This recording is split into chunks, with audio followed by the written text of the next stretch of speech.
Halo teman-teman channel Cerita Momo. Apa kabar? Semoga selalu dalam keadaan baik ya. Siapkan emosi kalian, karena kali ini kita akan menyelami sebuah kisah yang penuh intrik dan pengkhianatan. Sebuah cerita yang akan membuat kalian merinding dan bertanya-tanya, apakah kejahatan benar-benar bisa tersembunyi di balik senyuman?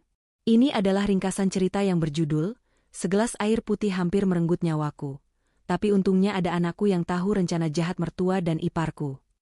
Kisah ini menceritakan tentang seorang ibu yang nyaris kehilangan nyawanya, karena segelas air putih yang telah dicampur racun oleh mertua dan iparnya sendiri. Namun, berkat kepekaan dan keberanian sang anak, rencana jahat itu terbongkar. Saksikan bagaimana sang ibu berjuang membongkar kebenaran di balik semua pengkhianatan ini. Jangan lupa untuk like, subscribe, dan nyalakan loncengnya agar tidak ketinggalan kelanjutan kisah yang seru ini. Dan, jangan lupa juga tinggalkan komentar dengan nama dan kota asal kalian. Serta ketik, hadir, ya. Suara lonceng pintu berdenting lembut, mengiringi senyuman hangat Aisyah saat ia membuka pintu utama rumahnya yang megah. Di hadapannya, Ibu Siti, mertuanya, berdiri dengan anggun mengenakan gamis berwarna pastel, sementara di sampingnya, Siska, adik iparnya, memegang tas tangan bermerek terbaru. Keduanya membalas senyuman Aisyah dengan raut wajah yang tampak tulus. Aisyah, menantu ibu yang paling cantik, sapa Ibu Siti, suaranya terdengar lembut seperti balutan sutra. Ia memeluk Aisyah dengan erat, seolah-olah mereka adalah ibu dan anak kandung yang lama tak bertemu. Maaf ya, ibu dan Siska datang tanpa mengabari dulu. Kami kangen sekali denganmu. Aisyah membalas pelukan itu dengan penuh kasih. Tidak apa-apa, Bu. Justru Aisyah senang ibu dan Siska datang. Ayo, silakan masuk.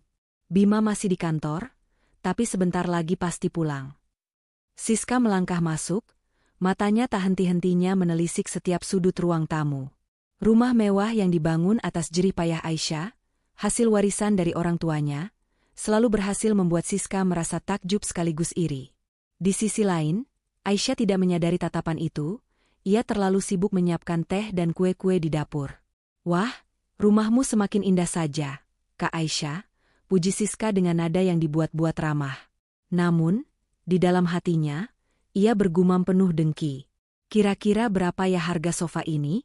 Pasti mahal sekali. Enak ya jadi Kak Aisyah, tinggal ongkang-ongkang kaki, uang datang sendiri. Ibu Siti mengamati putrinya yang tampak tertegun. Ia menyentuh lengan Siska dan berbisik pelan, sudah ibu bilang, jangan terlalu kentara. Ingat tujuan kita kemari. Siska mengangguk, lalu mengubah ekspresinya menjadi lebih ceria. Ia duduk di sofa beludru, mengeluarkan ponselnya, dan mulai berfoto-foto seolah-olah ingin memamerkan kemewahan itu di media sosial. Di dapur, Aisyah menyiapkan teh hangat dengan aroma melati yang menenangkan. Luna, putrinya yang berusia 7 tahun, menghampirinya dengan langkah riang. Mama, Nenek dan Tante Siska datang, tanyanya dengan mata berbinar. Iya, sayang, jawab Aisyah sambil mengelus rambut Luna. Luna temani nenek ya, Mama mau ambilkan kue kesukaan mereka.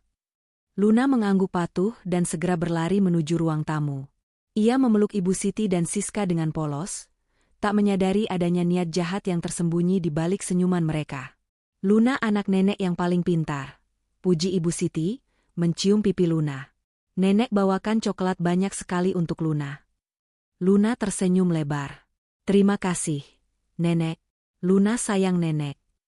Siska, yang melihat pemandangan itu, merasa geli sendiri. Akting ibu luar biasa, bisiknya pelan. Kasihan anak itu, tidak tahu apa yang akan terjadi dengan ibunya. Ibu Siti melotot ke arah Siska, memberi isyarat agar Siska diam. Di saat yang sama, Aisyah datang membawa nampan berisi teh dan aneka kue. Silakan, Bu, Siska, ucap Aisyah. Mari kita nikmati sore ini. Mereka mengobrol dengan akrab, seolah-olah tidak ada rahasia atau niat buruk yang tersembunyi. Aisyah bercerita tentang rencana liburan keluarga ke Bali, sementara Ibu Siti dan Siska tampak antusias mendengarkan. Wah, seru sekali. Pasti tiketnya mahal, ya? Tanya Siska, memancing. Aisyah tertawa kecil. Tidak terlalu kok, Siska. Yang penting bisa menghabiskan waktu bersama Bima dan Luna. Ibu Siti mengamati cincin berlian yang melingkar di jari Aisyah. Cincin itu adalah pemberian almarhum ayahnya, yang nilainya sangat fantastis. Hati Ibu Siti kembali dipenuhi rasa iri. Ia merasa tidak adil. Kenapa semua kekayaan ini jatuh ke tangan Aisyah, menantunya, bukan kepada anaknya sendiri, Bima, atau Siska? Aisyah, ibu dengar kamu baru saja membeli aset tanah di pusat kota? Tanya Ibu Siti, mencoba menahan suaranya agar tidak terdengar serakah. Aisyah mengangguk. Iya, Bu. Bima yang mengurus semua. Bima bilang, aset itu investasi yang bagus untuk masa depan Luna. Siska mendengus pelan, nyaris tak terdengar. Untuk masa depan Luna, atau untuk masa depan kalian berdua, bisiknya pada Ibu Siti. Ibu Siti menyentuh tangan Aisyah dengan lembut. Kamu beruntung sekali punya suami seperti Bima. Dia bekerja keras demi kalian. Aisyah tersenyum. Aisyah juga beruntung punya ibu dan Siska. Kalian sangat menyayangi Aisyah dan Luna. Ibu Siti dan Siska saling bertukar pandang. Senyuman yang mereka berikan kepada Aisyah seolah menjadi topeng yang sempurna. Di balik tatapan penuh kasih itu, tersimpan rencana jahat yang perlahan-lahan mulai mereka susun. Mereka bertekad, cepat atau lambat, mereka akan menguasai semua yang dimiliki Aisyah. Malam harinya, Bima pulang. Ia terkejut melihat Ibu Siti dan Siska berada di rumah. Ibu, Siska, kok tidak bilang-bilang mau datang? Sapa Bima, mencium tangan ibunya. Surprise, sayang, jawab Ibu Siti, memeluk putranya. Ibu dan Siska hanya ingin menengok Aisyah dan Luna. Ibu lihat, mereka bahagia sekali. Bima tersenyum bangga. Tentu saja, Bu. Aisyah yang membuat rumah ini menjadi tempat paling nyaman di dunia. Dia istri terbaik yang pernah ada. Pujian Bima membuat Ibu Siti dan Siska merasa semakin jengkel. Mereka merasa Bima terlalu dimanjakan oleh Aisyah. Mereka beranggapan, Bima adalah anak yang polos, yang tidak menyadari bahwa ia telah diperbudak oleh kekayaan Aisyah. Bima, ibu mau bicara sebentar. 4 mata, bisik Ibu Siti. Bima mengikuti ibunya ke sudut ruangan yang lebih sepi. Siska tetap berada di ruang tamu, memperhatikan Aisyah yang sedang membantu Luna mengerjakan PR. Ada apa, Bu? Tanya Bima. Kamu lihat, Bima, Aisyah itu semakin berkuasa. Semua aset atas namanya. Kamu tidak sadar, dia hanya ingin menguasai semua harta warisannya sendiri. Provokasi Ibu Siti. Bima terkejut. Ibu, apa yang ibu bicarakan? Aisyah tidak seperti itu. Dia sangat mencintaiku dan Luna. Cinta? Harta? Bima. Harta yang dia cintai. Semua aset yang kamu bilang milik Luna, sebenarnya atas nama Aisyah. Kalau sampai terjadi sesuatu dengan kalian, ibu yakin, dia akan menguasai semuanya. Kata Ibu Siti, meyakinkan putranya. Bima terdiam. Tiba-tiba, ia teringat sebuah percakapan dengan Aisyah beberapa waktu lalu. Aisyah memang pernah mengatakan bahwa semua aset yang mereka beli atas namanya, sebagai bentuk keamanan. Bima saat itu menganggapnya wajar, namun ucapan ibunya membuat ia ragu. Lalu ibu mau aku bagaimana? Tanya Bima, wajahnya terlihat bingung. Kamu harus mengambil alih semua aset itu, Bima. Demi masa depanmu dan Luna. Ibu tidak ingin kamu hidup susah nantinya jika dia meninggalkanmu, jawab Ibu Siti. Bima tidak setuju dengan ide ibunya. Ia sangat mencintai Aisyah. Ia yakin, Aisyah tidak memiliki niat buruk sama sekali. Namun, ia tidak berani membantah ibunya. Malam itu, Ibu Siti dan Siska menginap di rumah Aisyah. Mereka menempati kamar tamu yang mewah. Setelah Aisyah dan Bima masuk ke kamar mereka, Ibu Siti dan Siska berbisik-bisik di kamar. Ibu, Bima sepertinya tidak mau mendengar kata-kata ibu, kata Siska. Tenang saja, Siska. Pelan-pelan ibu akan cuci otaknya. Kita akan lakukan rencana kita. Mulai besok, kita akan membuat Aisyah percaya bahwa kita sangat menyayanginya. Kita akan menjadi keluarga yang sempurna di matanya. Sampai tiba waktunya, dia tidak akan menyangka apa yang akan kita lakukan. Bisik Ibu Siti, suaranya dipenuhi niat jahat. Rencana mereka adalah membuat Aisyah lengah, menidurkan kecurigaan Aisyah. Mereka akan menampilkan sosok ibu dan adik ipar yang sempurna, yang begitu menyayangi Aisyah dan Luna. Mereka akan mencari celah, momen yang tepat, untuk melancarkan niat busuk mereka. Rencana ini tidak hanya akan mengancam harta benda Aisyah, tetapi juga keselamatannya. Mereka tidak segan-segan untuk menyingkirkannya, agar semua kekayaan yang seharusnya menjadi milik Bima, bisa mereka kuasai. Pagi itu, mentari bersinar cerah, namun di dalam kamar tamu rumah mewah Aisyah, suasana terasa suram dan penuh bisikan. Ibu Siti dan Siska duduk berhadapan di sofa, secangkir teh dan sarapan mewah dari Aisyah terhidang di meja, namun tak sedikit pun mereka sentuh. Mata mereka fokus pada layar ponsel Siska, di mana galeri foto penuh dengan potret-potret barang mewah milik Aisyah, tas mahal, perhiasan, hingga sertifikat aset tanah yang kemarin sempat mereka lihat. "Lihat, Bu," bisik Siska, jarinya menggeser-geser foto di layar. "Tas Hermes ini harganya bisa buat beli mobil." Cincin yang dipakai ke Aisyah itu, katanya berlian murni. Orang tuanya memang sudah tidak ada, tapi warisannya tidak ada habisnya. Ibu Siti menghela napas panjang. Tatapannya dipenuhi campuran iri, keserakahan, dan kekecewaan. Ibu tidak habis pikir. Mengapa semua kemewahan ini jatuh ke tangan orang lain? Harusnya ini semua menjadi milik Bima, anak kandung ibu sendiri. Bukan hanya Bima, Bu, Siska menambahkan, suaranya mengandung nada menuntut. Kalau Bima kaya, aku sebagai adiknya juga pasti kecipratan. Tapi lihat, Kak Aisyah seperti ratu di istananya sendiri, sementara kita hanya tamu yang bisa sewaktu-waktu diusir.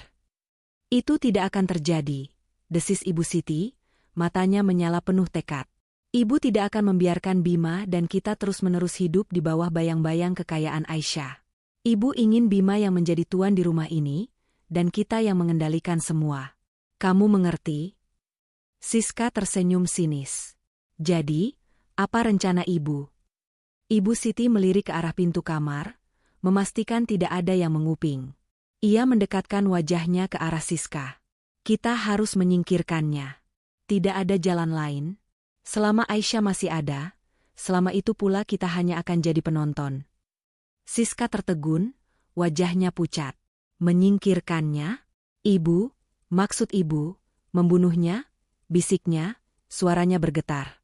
Meskipun ia membenci Aisyah, niat untuk menghilangkan nyawa terasa terlalu kejam. Tidak perlu kotor. Kita harus cerdas, jawab Ibu Siti, suaranya tenang, seolah sedang membicarakan hal biasa. Kita buat seolah-olah dia sakit, atau kecelakaan. Intinya, dia tidak bisa lagi mengurus hartanya. Dan aset-aset itu, yang selama ini atas namanya, akan jatuh ke tangan Bima sebagai ahli waris suaminya. Bima adalah anak Ibu, dan Ibu bisa mengendalikan Bima. Siska perlahan mulai mengerti. Matanya kembali berbinar, kali ini bukan karena kekecewaan, melainkan karena ambisi. Lalu bagaimana caranya, Bu? Kita bukan orang yang punya koneksi gelap. Tentu tidak. Kita akan mencari cara yang sederhana, yang tidak meninggalkan jejak. Sebuah zat yang bisa bekerja perlahan, atau yang bisa disamarkan, ujar Ibu Siti, otaknya berputar cepat. Ia teringat pada percakapan dengan teman lamanya, seorang ahli pengobatan alternatif yang sering meracik ramuan herbal. Ia pernah mendengar bahwa ada beberapa jenis tanaman yang jika dicampur dengan dosis tertentu, dapat menyebabkan masalah kesehatan yang sulit dideteksi. Ibu Siti meraih ponselnya dan mencari kontak bernama Pak Dedi. Ia meneleponnya, suaranya berubah menjadi sangat ramah dan sopan. "Halo, Pak Dedi, saya Siti, teman lama Anda. Maaf mengganggu. Saya ingin bertanya sesuatu tentang ramuan herbal untuk penyakit anemia kronis." Di sisi lain, Siska sibuk mencari informasi di internet tentang zat-zat yang bisa menyebabkan gejala keracunan yang mirip dengan penyakit alami. Pencariannya membawanya pada artikel-artikel tentang racun yang berasal dari pestisida atau bahan kimia tertentu yang biasa dijual bebas di toko-toko pertanian. Matanya terhenti pada satu jenis racun yang dikatakan tidak memiliki warna, tidak berbau, dan sangat sulit dideteksi jika diberikan dalam dosis kecil dan berkala. "Bu, aku menemukan ini," kata Siska, menunjukkan ponselnya. "Ada pestisida yang kalau diberikan sedikit demi sedikit, bisa menyebabkan kelemahan, mual, sakit kepala, bahkan bisa sampai ke gagal organ. Orang-orang akan mengira dia sakit biasa. Ibu Siti tersenyum puas. Bagus. Itu lebih baik daripada yang ibu pikirkan. Mari kita lakukan ini. Hari ini juga, kita harus bersiap. Mereka berdua bergegas mengganti pakaian. Mereka mengenakan pakaian yang lebih sederhana, seolah-olah hendak pergi ke pasar tradisional. Ibu Siti memberikan alasan pada Aisyah bahwa mereka ingin jalan-jalan sebentar mencari oleh-oleh. Aisyah yang tidak menaruh curiga sama sekali, mengizinkan mereka pergi. Di dalam mobil, Ibu Siti dan Siska merinci rencana mereka. Mereka akan pergi ke toko pertanian di pinggir kota, yang jarang dikunjungi orang. Mereka akan membeli pestisida tersebut dengan alasan untuk kebun mawar mereka di rumah. Siska sudah menyiapkan tas belanja besar untuk menyamarkan bungkusan pestisida itu. Sesampainya di toko, Siska berperan sebagai pembeli yang polos, menanyakan jenis-jenis pupuk dan pestisida. Sementara itu, Ibu Siti mengamati sekeliling, memastikan tidak ada CCTV atau orang yang dikenalnya. Mereka berhasil mendapatkan pestisida yang mereka incar. Siska memasukkan bungkusan itu ke dalam tas, menimpanya dengan beberapa kantung pupuk dan benih bunga. "Ini dia," bisik Siska, sambil mengacungkan tas belanja. "Kunci masa depan kita." Rasa euforia memenuhi hati mereka. Mereka tidak merasa bersalah, justru merasa yakin bahwa apa yang mereka lakukan adalah untuk kebaikan keluarga mereka. Mereka menganggap Aisyah adalah penghalang, sebuah tembok besar yang harus dirobohkan agar mereka bisa mencapai apa yang mereka inginkan. Saat kembali ke rumah Aisyah, mereka kembali mengenakan topeng ramah mereka.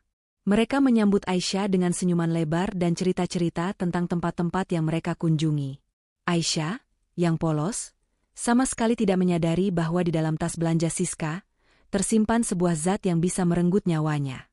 Malam itu, saat Aisyah pergi ke kamar mandi, Ibu Siti menyelinap ke dapur.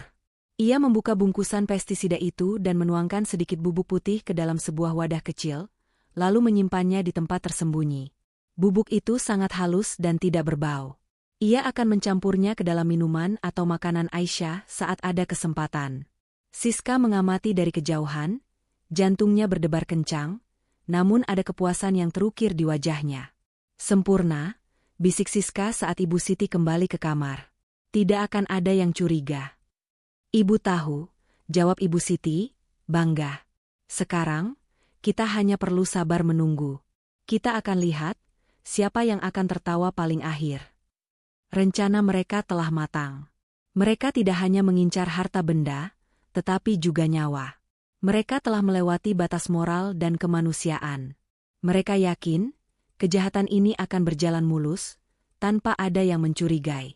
Mereka tidak menyadari, setiap langkah yang mereka ambil, setiap kebohongan yang mereka ucapkan, tidak akan pernah bisa luput dari pengawasan. Terutama, dari mata seorang anak kecil yang polos, yang memiliki naluri lebih tajam dari siapapun. Sore itu, kelelahan terasa begitu nyata di pundak Aisyah. Ia baru saja selesai membersihkan seluruh lantai 2 rumahnya, mulai dari kamar utama, kamar Luna, hingga ruang kerja Bima. Keringat membasahi pelipisnya, dan tenggorokannya terasa sangat kering.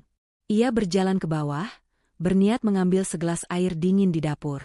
Tepat saat ia menuruni anak tangga terakhir, Ibu Siti muncul dari arah dapur dengan senyum lebar yang tak biasa. Di tangannya, sebuah nampan perak berisi segelas air putih dingin dan piring kecil berisi camilan. "Aisyah, sayang," sapa Ibu Siti, suaranya terdengar lembut seperti seorang ibu yang merawat putrinya. "Ibu lihat kamu capek sekali.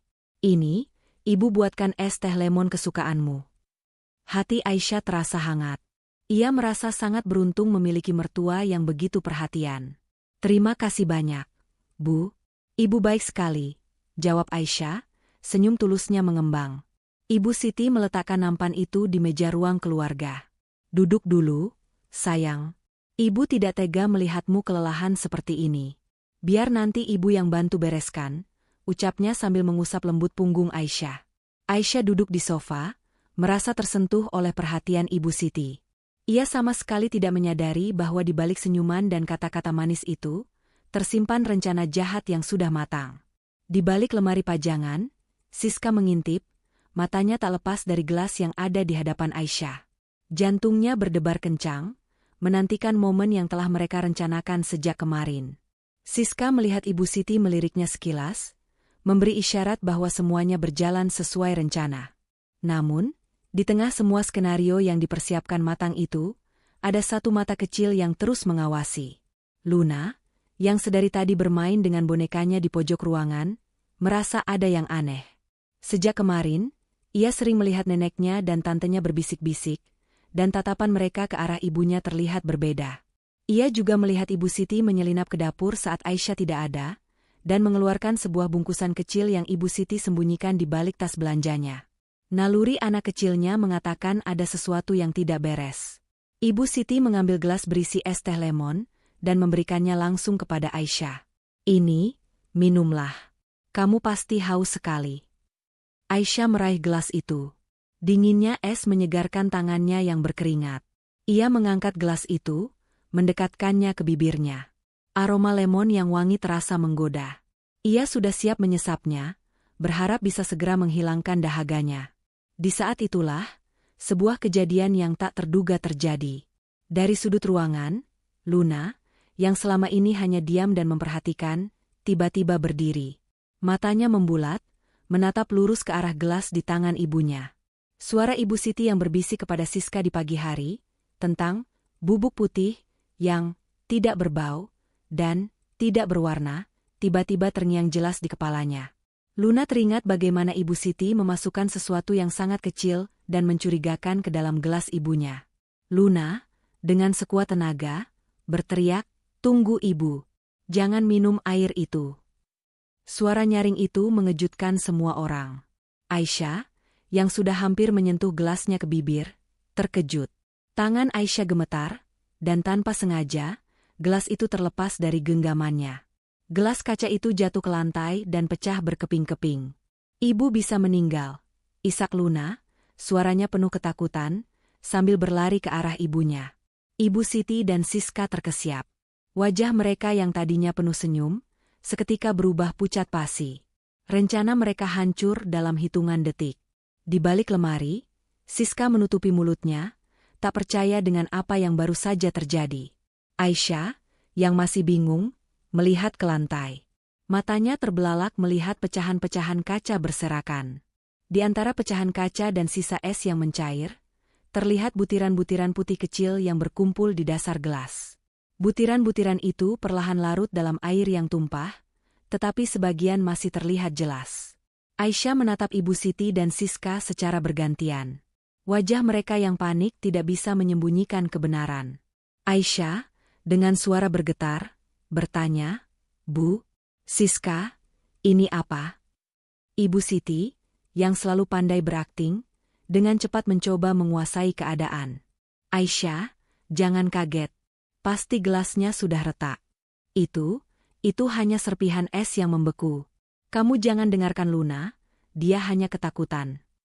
Namun, Luna langsung membantah. "Bukan, Ibu." Luna melihat nenek memasukkan sesuatu. "Luna lihat sendiri," teriaknya. Ia menunjuk ke arah Ibu Siti dengan jari telunjuknya yang kecil, matanya memancarkan keberanian yang luar biasa. Aisyah menatap putrinya, lalu kembali menatap butiran bubuk di lantai. Ia meraih salah satu pecahan kaca dan mencium aromanya. Tidak ada aroma yang aneh, tidak ada bau lemon yang menyengat. Hati Aisyah mencelos. Ia tidak bodoh. Ia tahu apa yang sedang terjadi. Kehangatan yang selama ini ia rasakan dari Ibu Siti dan Siska hanyalah sebuah kepalsuan. Pada saat itu juga, Bima pulang. Ia masuk ke dalam rumah dan mendapati suasana yang tegang. Ia melihat pecahan kaca di lantai, wajah Aisyah yang pucat pasi, serta Ibu Siti dan Siska yang terlihat sangat panik. "Ada apa ini?" tanya Bima, suaranya penuh kebingungan. Luna langsung berlari ke arah ayahnya, memeluk kakinya. "Ayah, nenek dan tante Siska mau meracuni ibu." Kata-kata Luna seperti sambaran petir bagi Bima. Ia menatap ibunya dengan tatapan tidak percaya. "Bu, apa yang Luna katakan ini benar?" Ibu Siti tidak bisa menjawab. Ia hanya bisa menunduk, tak berani menatap mata putranya. Di belakangnya, Siska pura-pura sibuk mengumpulkan pecahan kaca, mencoba menyamarkan ketegangan yang ada. Aisyah, yang masih terkejut, mencoba menenangkan diri. Ia menatap Bima dengan mata berkaca-kaca. Ia tidak tahu harus merasa sedih, marah, atau kecewa. Orang-orang yang selama ini ia anggap sebagai keluarga, ternyata berniat merenggut nyawanya. Semua karena harta yang ia miliki. Detik-detik yang menegangkan itu terasa bagai keabadian. Kebenaran yang pahit terungkap begitu saja, di depan mata mereka semua. Aisyah, yang nyaris kehilangan nyawanya, kini menyadari bahwa ia telah hidup di tengah-tengah pengkhianatan yang paling mengerikan. Dan penyelamatnya adalah putrinya sendiri, Luna, yang dengan nalurinya yang polos, berhasil menggagalkan rencana jahat yang paling licik. Keheningan yang mencekam menggantung di ruang keluarga. Bima menatap bingung antara Aisyah yang terpukul, Ibu Siti dan Siska yang panik, dan Luna yang masih memeluk kakinya. Pecahan kaca dan genangan air yang mengering di lantai, menjadi saksi bisu dari detik-detik mengerikan yang baru saja berlalu. Bima tahu, ada sesuatu yang sangat tidak beres. Luna, sayang, Bima berlutut, menyejajarkan matanya dengan putrinya. Coba ceritakan pelan-pelan kepada ayah. Apa yang sebenarnya terjadi? Luna mendongak, matanya yang bening menatap dalam ke mata ayahnya. Ayah, tadi nenek mau kasih air itu ke ibu. Suaranya bergetar, namun ia berusaha keras untuk tetap berani. Tapi Luna lihat nenek masukin bubuk putih dari botol kecil. Wajah Bima langsung memucat. Ia menoleh ke arah ibunya. Bu, ini benar? Ibu Siti, dengan ekspresi terluka yang dibuat-buat, langsung menyela. Tidak, Bima, Luna hanya anak kecil, dia pasti salah lihat. Itu tidak benar. Ibu hanya ingin memberikan es teh untuk istrimu, dia pasti salah mengira serpihan es atau gula sebagai bubuk. Siska mengangguk setuju dengan tergesa-gesa. Iya, Kak Bima. Mungkin Luna melihat ibu memasukkan es dari dispenser, jadi dikira bubuk. Anak kecil kan imajinasinya tinggi. Aisyah bangkit berdiri. Emosinya bergejolak. Ia tidak bisa lagi menahan amarahnya. Ibu, Siska, kalian tidak perlu berbohong lagi. Luna tidak berhalusinasi. Lihat ini. Aisyah menunjuk ke arah pecahan gelas, di mana masih ada sedikit bubuk putih yang terlihat jelas. Jelas-jelas ini bubuk, bukan es, bukan gula. Rasanya juga tidak manis. Ibu Siti dan Siska saling melirik, mata mereka dipenuhi rasa kesal. Rencana mereka yang disusun rapi, hancur hanya karena seorang anak kecil. Mereka tidak menyangka, Luna memiliki mata setajam itu. Di balik kelegaan karena nyawa Aisyah selamat, ada kekesalan yang amat besar karena mereka gagal. Mereka bersembunyi di balik pintu dapur, mengintip drama yang sedang terjadi di ruang tamu. Luna, yang merasa bersalah karena membuat ibunya sedih, kembali berbicara. Ayah, Luna tidak salah lihat. Luna janji. Tadi pas ibu ke kamar mandi, nenek sama tante bisik-bisik. Terus tante Siska bilang ke nenek, ayo, Bu, sekarang kesempatannya. Terus nenek ambil botol kecil itu, yang warnanya hijau, terus masukin bubuknya ke dalam gelas ibu. Bima menatap Luna dengan mata penuh tanya. Kamu yakin melihatnya, Nak? Iya, Ayah. Luna yakin. Terus, habis itu nenek dan tante cepat-cepat sembunyi di balik pintu dapur. Mereka mengintip. Pas Luna teriak, mereka langsung kaget. Luna lihat wajah nenek sama tante jadi pucat. Cerita Luna dengan polos, namun detail yang disampaikannya sangat akurat. Siska yang mendengar cerita Luna dari balik pintu, mendesah frustrasi. Sial, anak ini melihat semuanya, bisiknya kepada Ibu Siti. Ibu Siti terlihat sangat marah.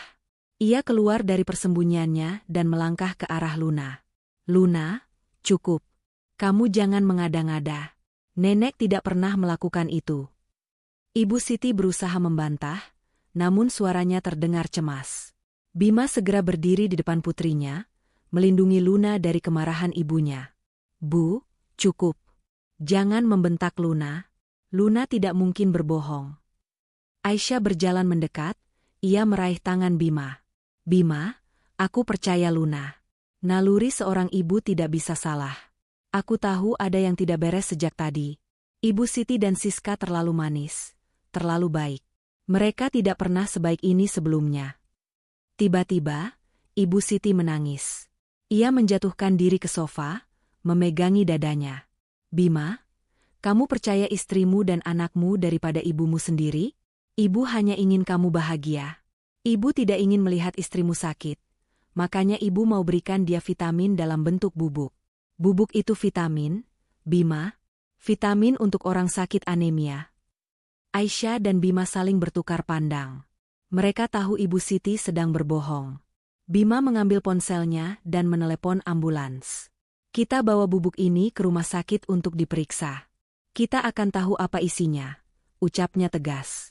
Mendengar kata-kata Bima, Ibu Siti dan Siska semakin panik. Siska mencoba merebut ponsel Bima, tapi Bima menepisnya. Siska, jangan sentuh aku, teriak Bima. Ia benar-benar marah. Kalian berdua, duduk di sana. Jangan kemana-mana sampai ambulans datang. Ibu Siti yang merasa terpojok, akhirnya berhenti menangis. Ia menatap Bima dengan mata penuh kebencian. Kamu lebih memilih istrimu daripada ibumu? Kamu akan menyesal, Bima. Kamu akan tahu siapa yang sebenarnya peduli padamu. Aisyah memegang tangan Bima dengan erat. Bima, jangan dengarkan mereka. Kita harus tahu apa yang sebenarnya mereka rencanakan. Sementara itu, Luna memeluk Aisyah, wajahnya disembunyikan di balik pelukan hangat sang ibu. Ia masih ketakutan, namun ia juga merasa bangga karena ia berhasil menyelamatkan ibunya. Tak lama kemudian, suara sirine ambulans terdengar dari kejauhan. Bima mengambil pecahan kaca berisi bubuk itu dan membungkusnya dengan hati-hati. Ia bertekad untuk mengungkap kebenaran. Apapun itu. Di sisi lain, Ibu Siti dan Siska hanya bisa pasrah. Mereka tahu, kebohongan mereka akan segera terbongkar. Mereka tidak akan bisa lari dari fakta bahwa mereka telah mencoba membunuh Aisyah. Meskipun saat ini mereka terpojok, mereka tidak menyerah. Mereka akan mencari cara lain untuk membalikan fakta, mencari celah untuk melarikan diri dari konsekuensi perbuatan mereka. Namun, mereka tidak menyadari bahwa setiap kebohongan yang mereka coba tutupi akan semakin memperjelas niat jahat mereka di mata Bima dan Aisyah. Sirine ambulans semakin mendekat, menciptakan suasana tegang yang mencekam di rumah mewah itu. Bima memegang erat kantung plastik berisi pecahan gelas dan bubuk putih yang berhasil ia kumpulkan. Aisyah duduk di sofa, memeluk Luna yang masih gemetar.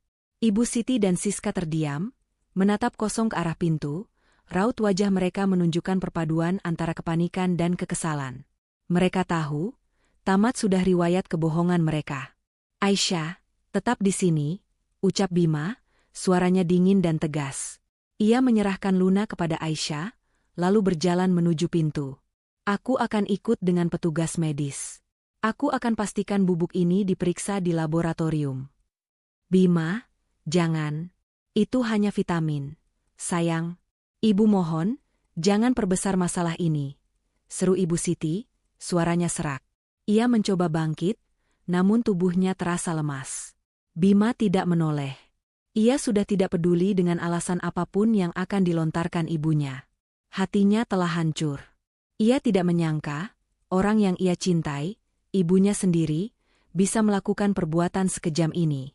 Rasa bimbang yang sempat ia rasakan di awal kini berganti dengan kemarahan yang mendalam.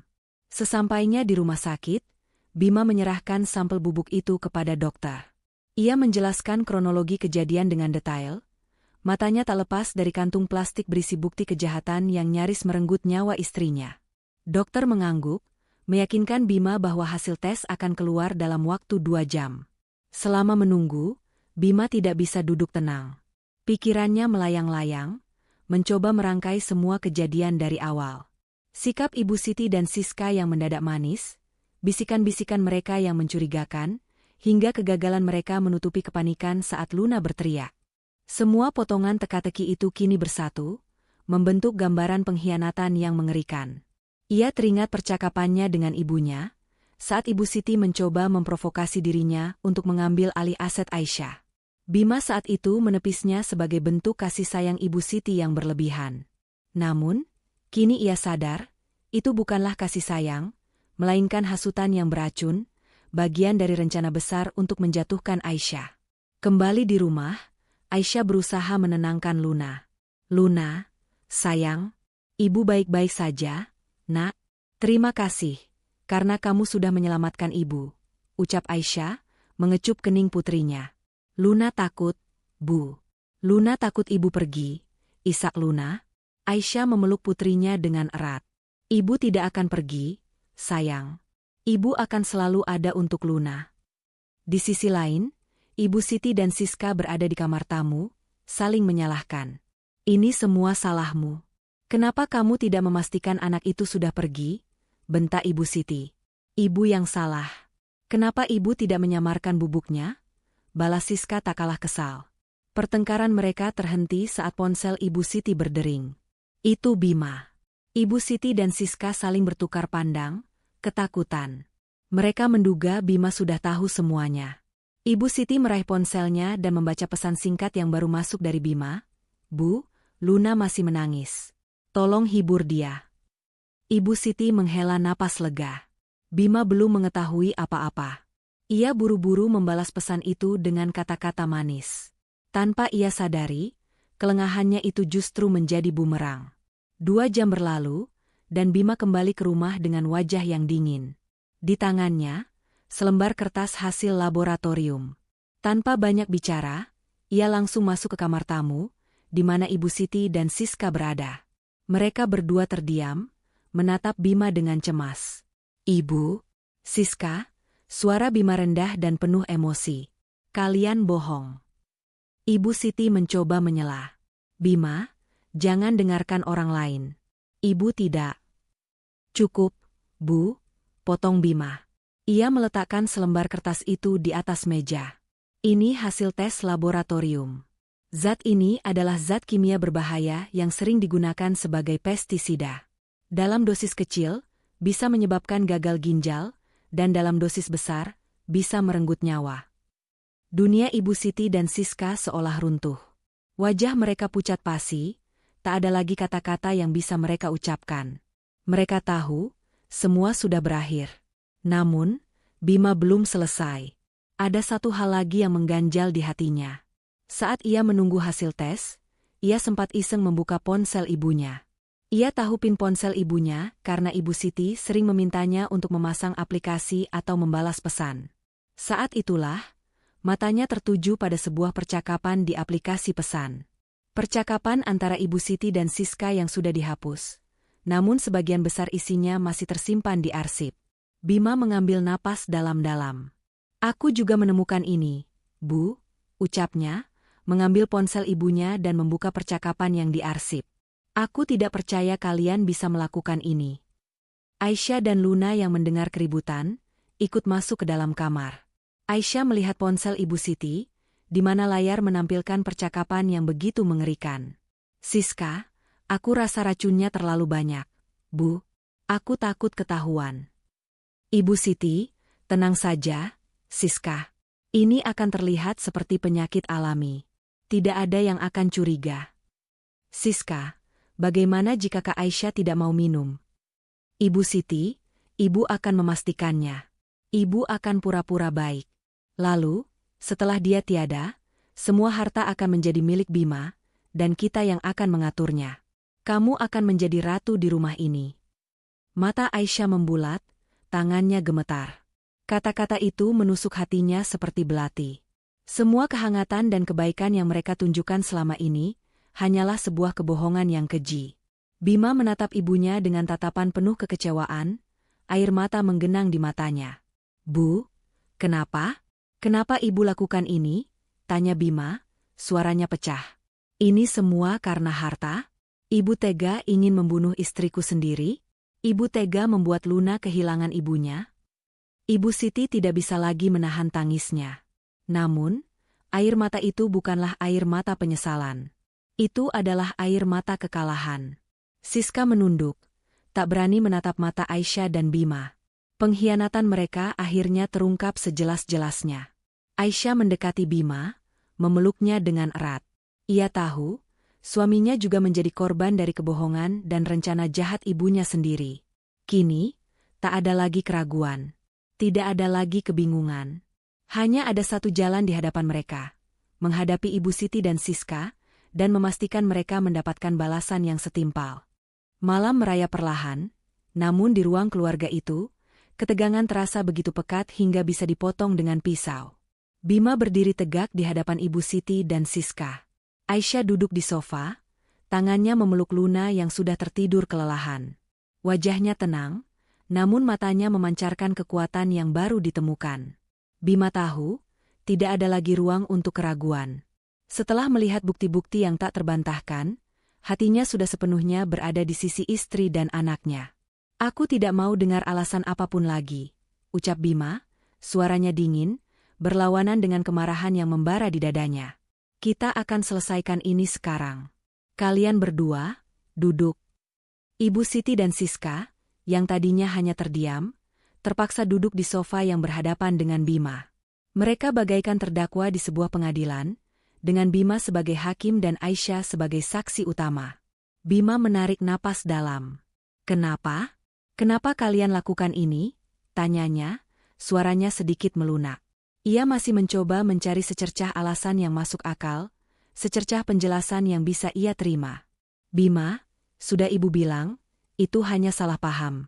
Siska tidak tahu apa-apa. Ibu juga tidak bermaksud buruk. Itu hanya vitamin. Ibu Siti mencoba membela diri lagi.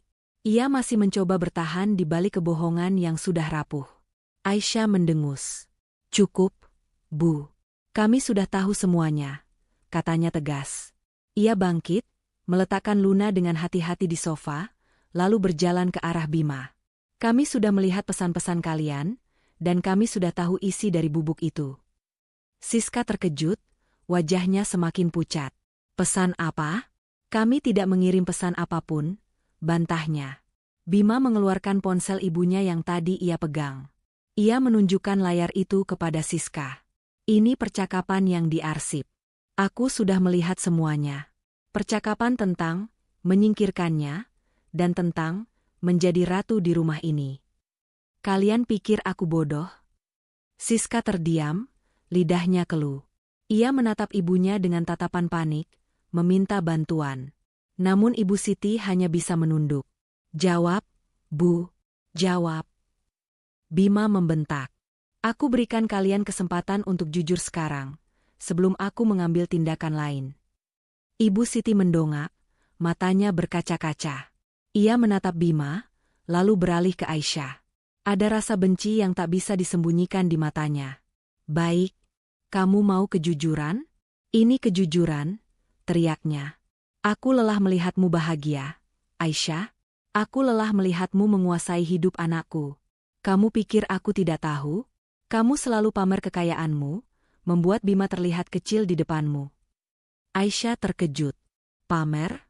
Ibu, semua harta ini adalah warisan dari orang tuaku. Aku bekerja keras untuk menjaganya, dan Bima adalah pasanganku. Kami membangun ini semua bersama. Bersama? Apa yang kamu tahu tentang bersama? Siska menyela, suaranya penuh amarah. Kak Bima tidak pernah punya apa-apa sebelum menikah denganmu. Semua yang dia punya sekarang, rumah ini, mobil, semua aset, itu semua milikmu. Dia hanya menumpang. Kami merasa terhina. Bima tidak percaya dengan apa yang ia dengar. Siska, jangan bicara sembarangan. Aku dan Aisyah adalah tim.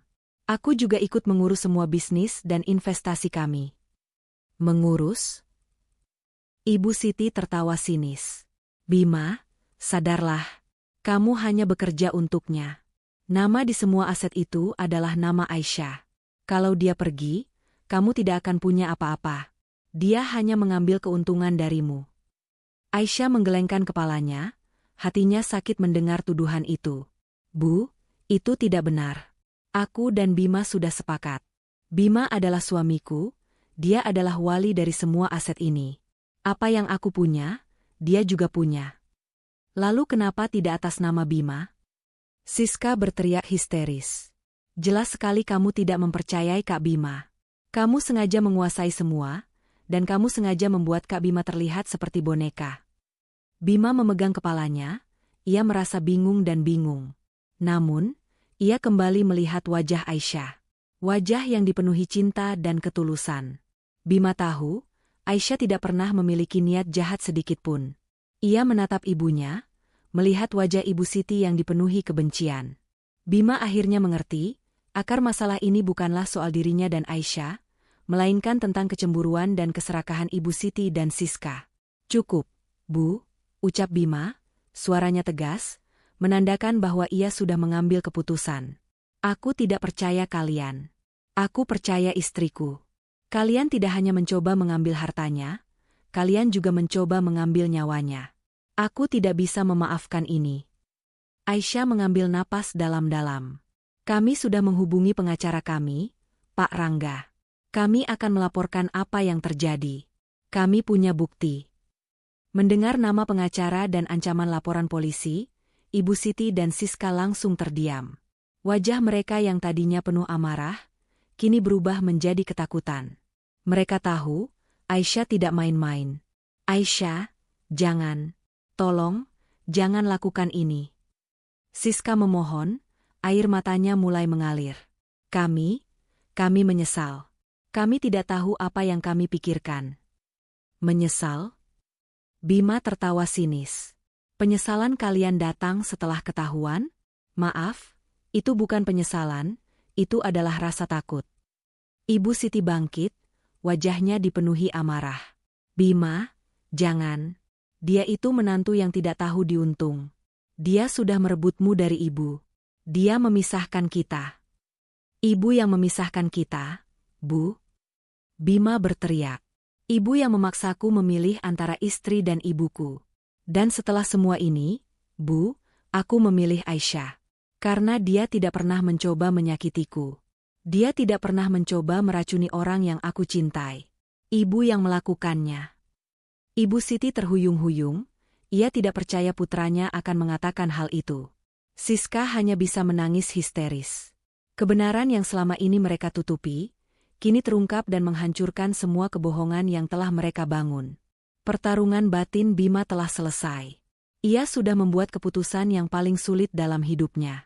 Ia memilih kebenaran, ia memilih Aisyah.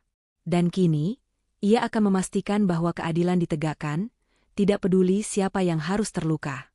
Malam telah larut, dan keheningan di rumah itu terasa memekakan telinga. Aisyah dan Bima duduk berdua di ruang kerja, kelelahan, namun hati mereka dipenuhi rasa hampa dan marah. Ibu Siti dan Siska telah diantar ke kamar mereka, setelah Bima dengan tegas meminta mereka untuk tidak keluar hingga esok pagi. Hawa permusuhan dan pengkhianatan masih terasa di udara. Luna telah terlelap di kamar, namun wajahnya yang damai tak mampu menghapus bayang-bayang ketakutan dari pikiran orang tuanya. "Aku tidak menyangka, Aisyah," gumam Bima, suaranya parau. Ia memandang istrinya dengan mata yang berkaca-kaca. "Aku tidak menyangka ibu dan Siska bisa melakukan ini. Aku pikir mereka hanya cemburu biasa. Tapi, meracuni, itu di luar nalar." Aisyah memegang tangan Bima dengan lembut. "Aku juga, Bima. Aku selalu percaya bahwa mereka menyayangiku. Aku tidak pernah menganggap hartaku lebih penting dari keluargaku. Tapi mereka memang menginginkan hartaku." Kini, setelah semua kebenaran terungkap, Bima dan Aisyah menyadari bahwa akar dari semua masalah ini bukanlah cinta, melainkan keserakahan yang sudah terpendam sejak lama. Bima melihat kembali masa lalu, saat ia baru menikah dengan Aisyah. Ia ingat, ayahnya dulu adalah seorang pengusaha sukses yang mendirikan perusahaan besar. Namun setelah ayahnya meninggal, ibunya dan Siska salah mengelola perusahaan itu, hingga akhirnya bangkrut. Sementara Aisyah berasal dari keluarga pengusaha yang sama makmurnya, namun keluarganya memilih untuk mewariskan harta dalam bentuk aset dan properti. Bima teringat saat ia dan Aisyah pertama kali membeli rumah mewah ini. Ibu Siti dan Siska datang berkunjung, dan reaksi mereka sama sekali tidak normal. Ibu Siti memuji-muji keindahan rumah itu, sementara Siska mengambil foto-foto dari setiap sudut. Namun di balik pujian itu, Bima kini tahu ada tatapan iri yang tak bisa disembunyikan. "Saat kita membeli villa di puncak, ibu juga langsung bertanya, 'Apa kalian tidak takut kemalingan? Lebih baik kalian jual saja, lalu belikan ibu perhiasan.'" Kenang Bima, suaranya dipenuhi penyesalan. "Aku pikir itu hanya candaan. Ternyata, dia memang serius." Di kamar tamu, Ibu Siti dan Siska masih terjaga. Mereka duduk di tempat tidur, saling menatap dengan mata kosong. Rencana mereka hancur berkeping-keping, dan kini mereka menghadapi kenyataan pahit, mereka akan dihukum. Seharusnya kita lebih berhati-hati, bisik Siska, suaranya dipenuhi rasa takut. Seharusnya kita tidak melakukan itu di depan anak kecil. Anak itu memang sial, bentak Ibu Siti, emosinya meledak. Ia melempar bantal ke lantai. Andai saja dia tidak melihat. Andai saja dia tidak berteriak. Andai saja kita tidak melakukan ini, Bu, sahut Siska, air matanya mengalir. Aku tidak tahu harus bagaimana sekarang. Kak Bima tidak akan memaafkan kita. Ibu Siti terdiam. Ia memejamkan mata, pikirannya kembali ke masa lalu. Ia teringat saat-saat terakhirnya bersama mendiang suaminya. Sebelum meninggal, suaminya pernah berpesan padanya, Siti, jaga anak kita, Bima dan Siska. Tapi kamu harus ingat, harta tidak bisa menjamin kebahagiaan. Jangan sampai kamu menjadi budak harta. Ibu Siti dulu menganggap pesan itu angin lalu. Setelah kepergian suaminya, ia dan Siska merasa hidup mereka hampa tanpa kemewahan. Mereka mencoba berbagai bisnis, namun selalu gagal. Mereka mulai terlilit hutang. Tepat pada saat itu, Bima bertemu dengan Aisyah. Pertemuan itu seperti keajaiban, namun juga kutukan. Awalnya, Ibu Siti dan Siska tidak mempermasalahkan kekayaan Aisyah. Namun, seiring berjalannya waktu, saat mereka melihat betapa mudahnya Aisyah membeli barang-barang mahal, betapa mudahnya ia menguasai bisnis dan investasi, rasa iri itu tumbuh menjadi kebencian. Mereka mulai beranggapan bahwa Aisyah adalah penyebab penderitaan mereka. Jika saja Bima tidak menikah dengan Aisyah, mungkin Bima akan bekerja lebih keras dan sukses seperti ayah mereka. Mereka lupa bahwa kehancuran finansial keluarga mereka adalah akibat dari kesalahan mereka sendiri, bukan kesalahan Aisyah. Aku sudah lelah, Siska, bisik Ibu Siti. Aku lelah melihatmu dan Bima hidup pas-pasan. Aku hanya ingin kita kembali hidup mewah seperti dulu. Tapi ini bukan caranya, Bu. Siska menangis terseduh-seduh. Kita sudah melewati batas. Kita mencoba membunuh orang yang tidak bersalah. Dia tidak bersalah. Dia yang membuat kita merasa miskin. Dia yang membuat Bima bertekuk lutut di hadapannya. Ibu Siti membela diri, emosinya memuncak. Ia tahu ia salah, namun ia terlalu sombong untuk mengakui kekalahan. Di ruang kerja, Bima memeluk Aisyah. Aku minta maaf, sayang. Aku tidak tahu kalau Ibu dan Siska benar-benar serakah. Aku pikir mereka hanya bercanda. Seandainya aku tahu dari awal. Aisyah menggelengkan kepalanya. Ini bukan salahmu, Bima. Kamu hanya tidak menyadari niat jahat mereka. Mereka sangat pintar menyembunyikan kebenaran di balik senyuman. Kita harus bersyukur, Luna berhasil menyelamatkanku. Aisyah mengambil sebuah map dari laci meja. Di dalamnya, ada beberapa dokumen penting. Ini semua aset yang aku punya, Bima, ucap Aisyah. Rumah ini, villa, tanah di pusat kota, deposito, saham, semua atas namaku. Orang tuaku sengaja melakukannya, karena mereka tidak ingin aku menjadi korban dari niat jahat orang lain. Bima mengambil map itu dan membacanya. Ia melihat angka-angka yang sangat besar. Ia merasa malu, karena ia sempat meragukan istrinya. Mereka benar, ucap Bima pelan. Semua ini atas namamu. Aku tidak punya apa-apa. Bima, jangan bicara begitu. Aisyah menangkup wajah suaminya. Kamu adalah suamiku. Apa yang aku punya, itu juga punya kita. Aku tidak pernah membedakan. Aku tidak pernah ingin mengambil keuntungan darimu. Aku mencintaimu, Bima, bukan hartamu. Air mata Bima menetes. Ia memeluk Aisyah dengan erat. Aku bodoh, Aisyah. Aku bodoh karena sempat meragukanmu. Maafkan aku. Aisyah membalas pelukan itu. Aku sudah memaafkanmu, Bima. Sekarang, kita harus menghadapi ini. Kita tidak bisa diam saja. Mereka mencoba membunuhku. Kita harus bertindak. Bima mengangguk. Ya. Kita akan hubungi Pak Rangga besok pagi. Kita akan serahkan semua bukti yang kita punya. Ibu dan Siska harus mendapatkan balasan yang setimpal atas perbuatan mereka. Malam itu, keputusan sudah bulat. Di tengah-tengah kehancuran hubungan keluarga, mereka berdua menemukan kekuatan baru. Mereka akan melawan, tidak hanya demi diri mereka sendiri, tetapi juga demi masa depan Luna. Pagi datang membawa suasana dingin dan sunyi. Rumah yang biasanya ramai oleh celoteh Luna dan tawa Aisyah kini terasa hampa. Bima dan Aisyah sudah terjaga sejak subuh.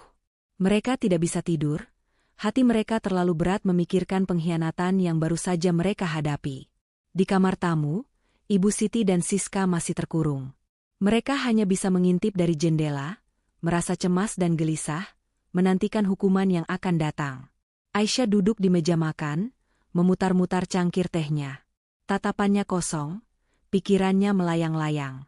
Bima berjalan mendekat, meletakkan tangannya di pundak Aisyah. "Kamu sudah siap?" tanya Bima, suaranya lembut, penuh dukungan. Aisyah mengangguk, matanya menatap tajam. "Aku harus siap, Bima. Mereka sudah melewati batas.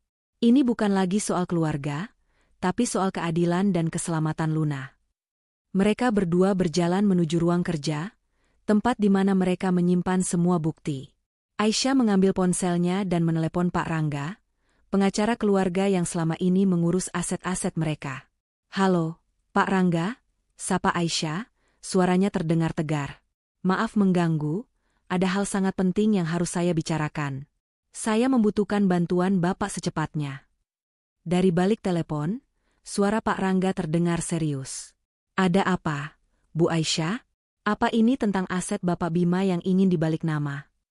"Bukan, Pak. Ini lebih serius dari itu," jawab Aisyah. "Saya akan kirimkan semua buktinya sekarang. Saya mohon Bapak datang ke rumah kami secepatnya." Setelah menutup telepon, Aisyah membuka aplikasi pesan di ponsel Ibu Siti, lalu mengirim semua percakapan yang diarsip kepada Pak Rangga. Bima mengambil laptop, lalu membuka folder rekaman CCTV.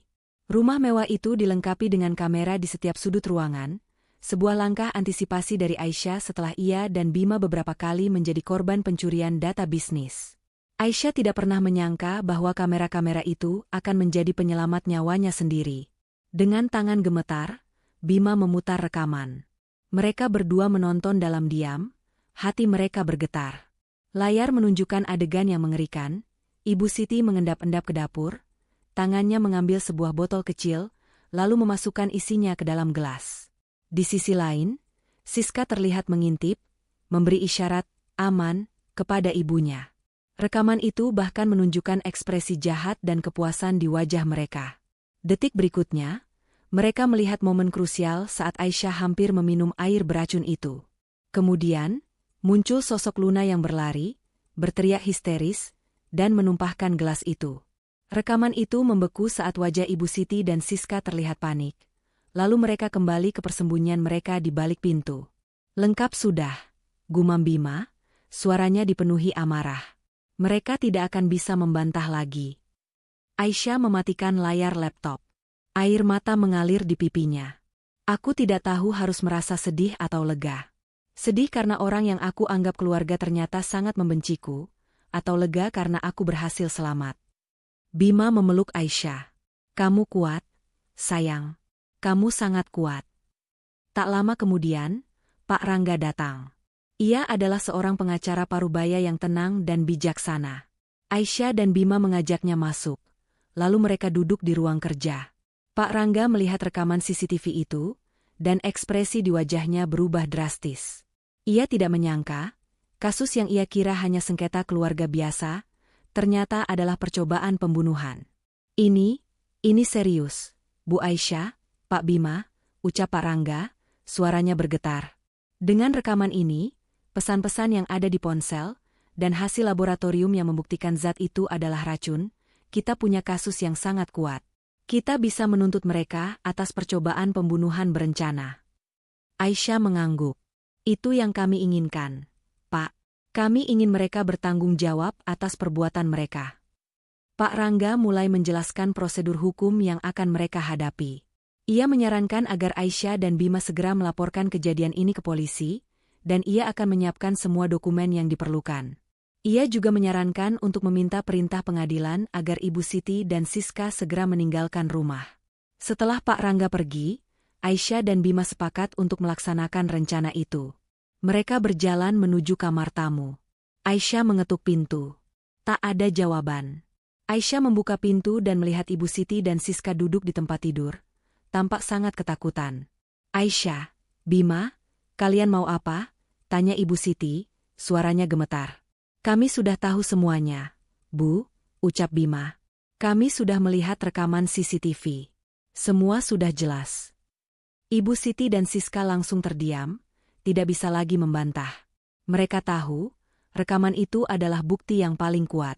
Aisyah melangkah masuk, tatapannya dingin dan tajam. Kami sudah menghubungi pengacara. Dan kami sudah membuat laporan ke polisi. Kami sudah muak dengan kebohongan kalian. Kalian harus keluar dari rumah ini sekarang juga. Mendengar kata-kata Aisyah, Ibu Siti dan Siska terkejut. Aisyah, tidak. Ini rumah anakku. Kalian tidak bisa mengusir kami, teriak Ibu Siti histeris. Rumah ini milikku, Bu, jawab Aisyah dengan tenang. Semua aset dan properti ini atas namaku. Bapak Bima hanya penanggung jawabnya. Kami tidak akan mengusir Bima, tapi kalian harus pergi. Siska menangis, air matanya membanjiri wajahnya. Aisyah, tolong, beri kami kesempatan. Kami akan meminta maaf. Kami akan berubah. Kesempatan? Bima tertawa sinis. Kalian sudah menghabiskan semua kesempatan kalian. Kalian berusaha mengambil nyawa istriku dan membuat Luna kehilangan ibunya. Apa kalian pikir itu bisa dimaafkan hanya dengan kata-kata maaf? Aisyah melihat Siska dan Ibu Siti mengemasi barang-barang mereka dengan tangan gemetar. Ia tidak merasa puas. Ia hanya merasa hampa. Betapa kejamnya hati manusia, hingga bisa melakukan perbuatan sekeji ini hanya demi harta. Pintu rumah terbuka. Aisyah dan Bima berdiri di ambang pintu, menyaksikan Ibu Siti dan Siska berjalan keluar dengan tas-tas mereka. Mereka menoleh ke belakang, menatap rumah mewah itu dengan tatapan penuh penyesalan. Mereka tidak akan menyangka, di balik kehangatan palsu yang mereka tunjukkan, ada satu sosok yang ternyata lebih kuat dari yang mereka duga. Sosok yang kini bergerak, menuntut keadilan, dan memastikan bahwa tidak ada lagi orang lain yang menjadi korban dari niat jahat mereka. Gerimis tipis mulai turun membasahi jalanan Jakarta yang padat, menambah pilu langkah Ibu Siti dan Siska.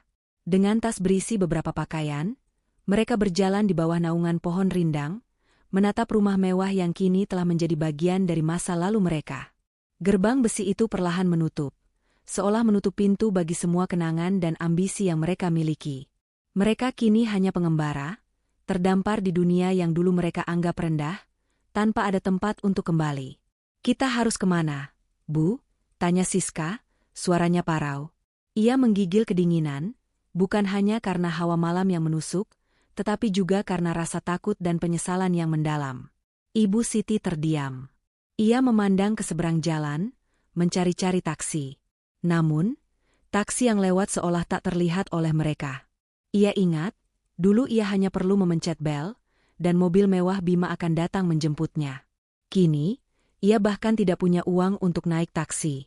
Kita ke rumah Tante Rosa saja, Siska, ucap Ibu Siti, mencoba terdengar tegar. Rosa adalah adik kandungnya, yang hidup sederhana di pinggiran kota. Ia yakin, adiknya akan menolong mereka. Namun, saat mereka tiba di depan rumah Rosa, Siska melihat Tante Rosa sedang duduk di teras dengan ponsel di tangan. Siska mendengar Tante Rosa berbicara dengan seseorang di telepon, suaranya terdengar kesal. Aku tidak percaya mereka bisa melakukan itu. Itu jahat sekali. Memangnya mereka tidak tahu, Aisyah itu anak baik. Aku tidak mau berhubungan dengan mereka lagi. Siska dan Ibu Siti saling berpandangan. Mereka tahu, Bima dan Aisyah sudah menyebarkan kebenaran. Pintu yang mereka kira akan terbuka, kini telah tertutup rapat. Mereka berbalik, dan berjalan menjauh tanpa berani mengetuk pintu. Bima benar-benar tega, isak Ibu Siti. Dia lebih memilih istrinya daripada ibunya sendiri. Bukan, Bu, Siska membantah. Kak Bima tidak tega. Kita yang kejam. Kita yang memilih harta daripada keluarga. Kita yang membuat dia tidak punya pilihan. Ibu Siti tidak menjawab. Ia hanya bisa menangis. Sepanjang malam itu, mereka tidak menemukan tempat untuk berteduh. Mereka memutuskan untuk menginap di masjid, berbaur dengan orang-orang yang tidak mereka kenal. Mereka yang dulunya terbiasa tidur di kasur mewah, kini harus tidur di lantai yang dingin. Penyesalan yang menusuk hati itu kini terasa bagai siksaan yang tak berujung. Mereka melihat wajah-wajah orang di sekitar mereka, yang tampak damai meskipun hidup sederhana. Mereka baru menyadari, kebahagiaan sejati tidak bisa dibeli dengan uang, dan ketenangan hati tidak bisa didapatkan dari keserakahan.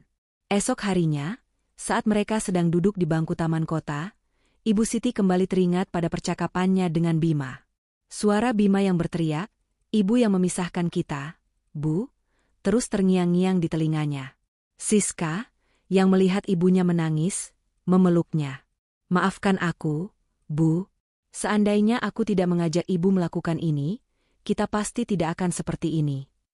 "Ini bukan salahmu, Siska," bisik Ibu Siti. "Ini salah ibu. Ibu yang terlalu serakah.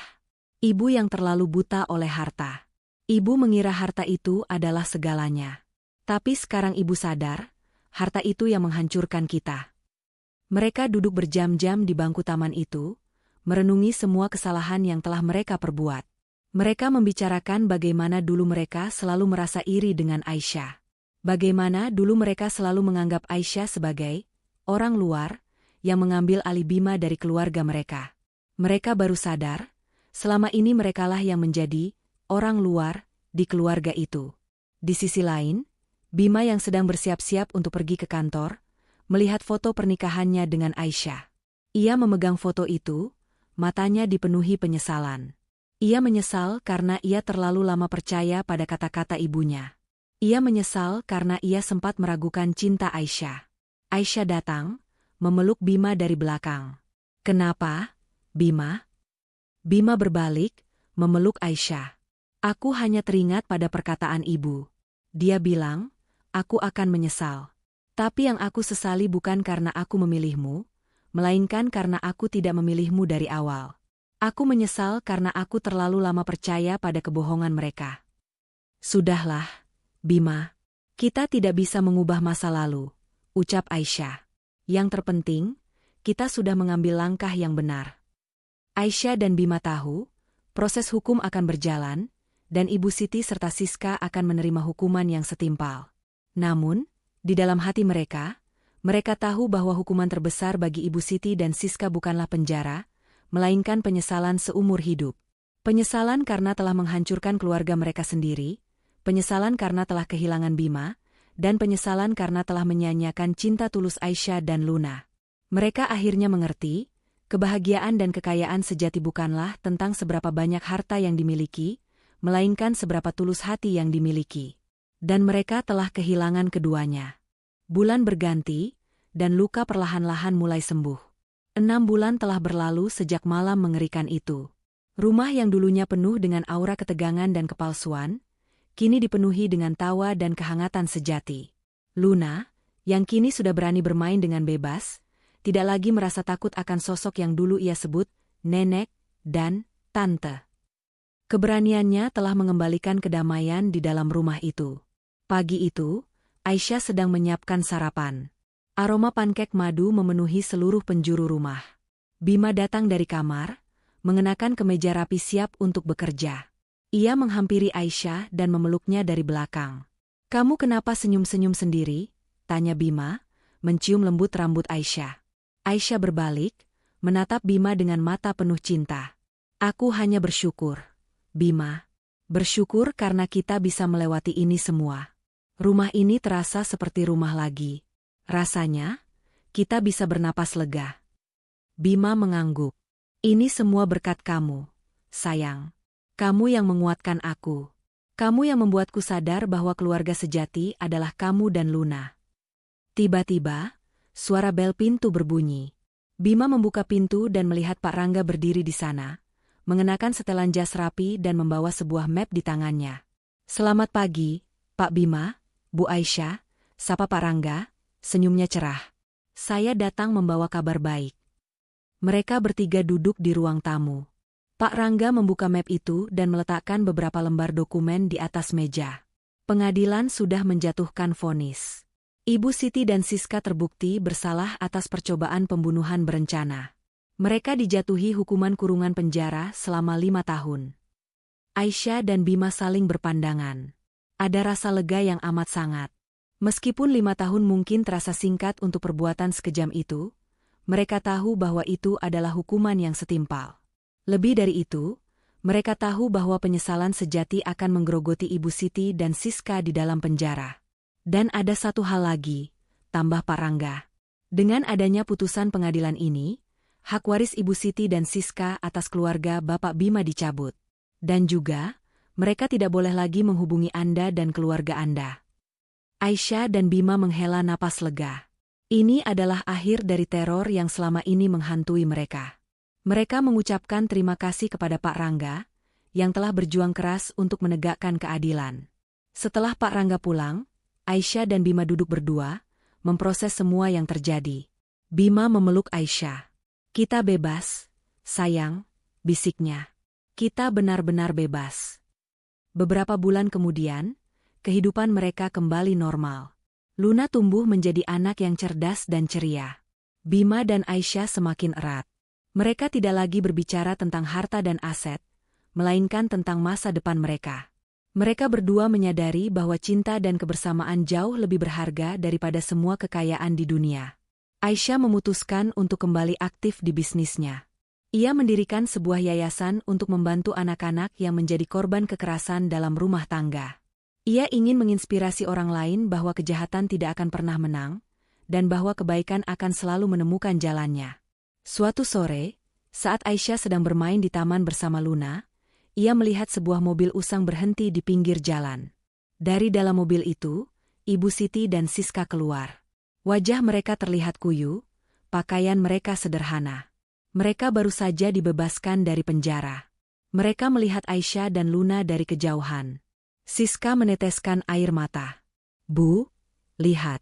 Kak Aisyah bahagia sekali. Kita telah kehilangan segalanya." Ibu Siti tidak menjawab. Matanya menatap Luna, cucu yang hampir ia bunuh.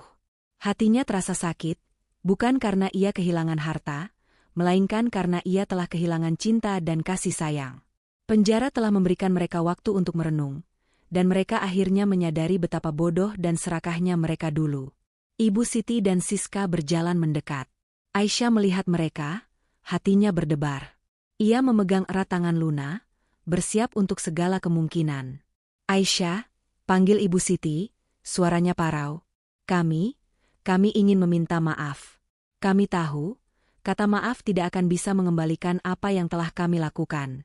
Kami menyesal." Siska menangis, memohon ampun. "Kami sangat menyesal, Kak Aisyah. Kami bodoh. Kami terlalu serakah." Aisyah terdiam. Hatinya masih terluka, namun ia melihat ketulusan di mata mereka. Ia tahu, permintaan maaf mereka kali ini bukan lagi karena takut, melainkan karena penyesalan yang sesungguhnya. Aisyah mengambil napas dalam-dalam. "Aku sudah memaafkan kalian. Tapi, aku tidak bisa melupakan.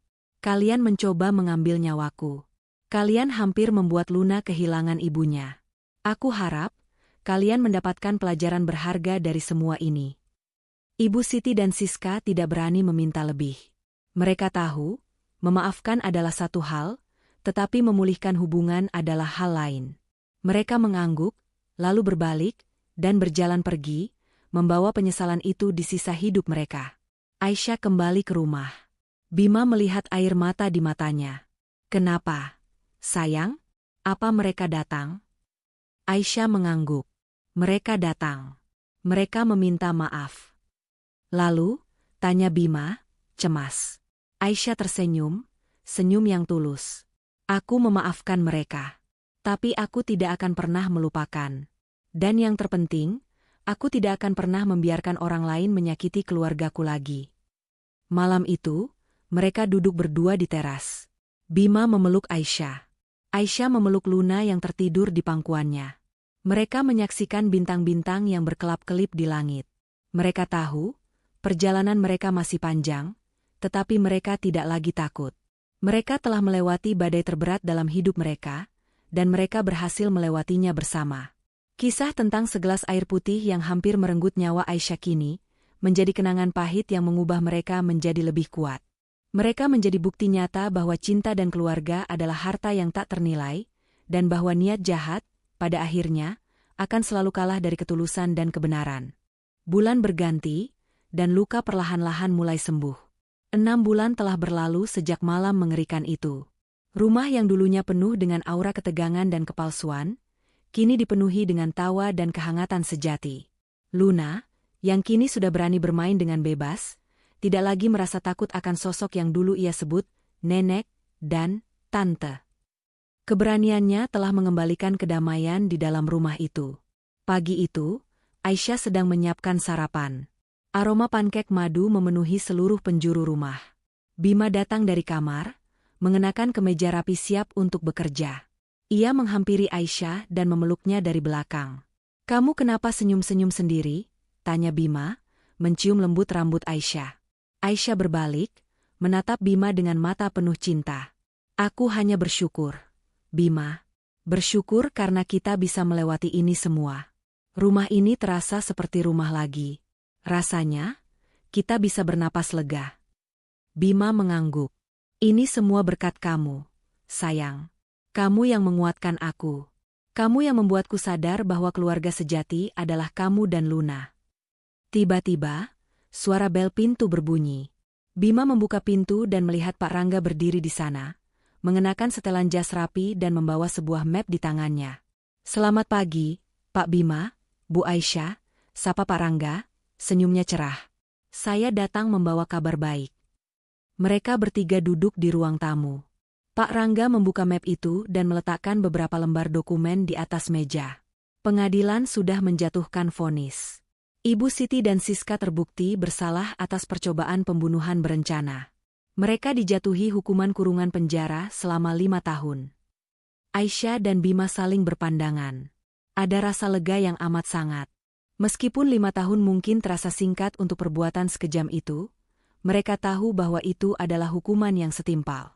Lebih dari itu, mereka tahu bahwa penyesalan sejati akan menggerogoti Ibu Siti dan Siska di dalam penjara. Dan ada satu hal lagi, tambah Pak Rangga. Dengan adanya putusan pengadilan ini, hak waris Ibu Siti dan Siska atas keluarga Bapak Bima dicabut. Dan juga, mereka tidak boleh lagi menghubungi Anda dan keluarga Anda. Aisyah dan Bima menghela napas lega. Ini adalah akhir dari teror yang selama ini menghantui mereka. Mereka mengucapkan terima kasih kepada Pak Rangga, yang telah berjuang keras untuk menegakkan keadilan. Setelah Pak Rangga pulang, Aisyah dan Bima duduk berdua, memproses semua yang terjadi. Bima memeluk Aisyah. "Kita bebas, sayang," bisiknya. "Kita benar-benar bebas." Beberapa bulan kemudian, kehidupan mereka kembali normal. Luna tumbuh menjadi anak yang cerdas dan ceria. Bima dan Aisyah semakin erat. Mereka tidak lagi berbicara tentang harta dan aset, melainkan tentang masa depan mereka. Mereka berdua menyadari bahwa cinta dan kebersamaan jauh lebih berharga daripada semua kekayaan di dunia. Aisyah memutuskan untuk kembali aktif di bisnisnya. Ia mendirikan sebuah yayasan untuk membantu anak-anak yang menjadi korban kekerasan dalam rumah tangga. Ia ingin menginspirasi orang lain bahwa kejahatan tidak akan pernah menang, dan bahwa kebaikan akan selalu menemukan jalannya. Suatu sore, saat Aisyah sedang bermain di taman bersama Luna, ia melihat sebuah mobil usang berhenti di pinggir jalan. Dari dalam mobil itu, Ibu Siti dan Siska keluar. Wajah mereka terlihat kuyu, pakaian mereka sederhana. Mereka baru saja dibebaskan dari penjara. Mereka melihat Aisyah dan Luna dari kejauhan. Siska meneteskan air mata. "Bu, lihat. Kak Aisyah bahagia sekali. Kita telah kehilangan segalanya." Ibu Siti tidak menjawab.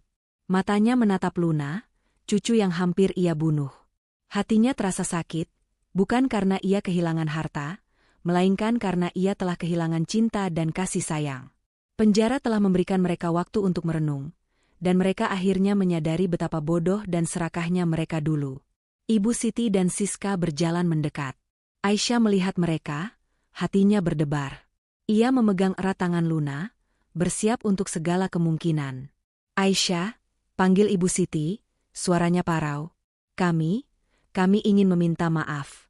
Kami tahu, kata maaf tidak akan bisa mengembalikan apa yang telah kami lakukan. Kami menyesal. Siska menangis, memohon ampun.